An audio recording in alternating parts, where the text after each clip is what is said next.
কিন্তু আমরা বহুজাতিক সংস্থাগুলি ওষুধ কোম্পানির মুনাফার জন্য আমরা আমাদের এই ডিসহারমোনিক লাইফ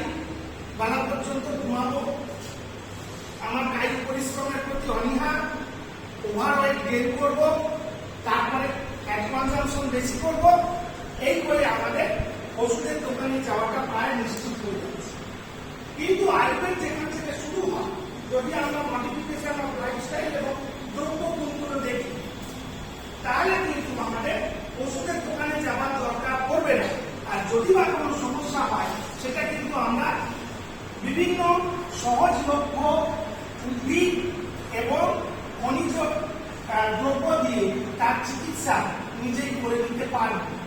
যাতে অনেকগুলো মেজর সমস্যা আমাদের কিন্তু নিজের হাতেই তার সমাধানের চাবিকাঠি থেকে যাবে। এবং আয়ুর্বেদ আমাদের মতো গরিব দেশে আয়ুর্বেদকে কেন গ্রহণ করা উচিত,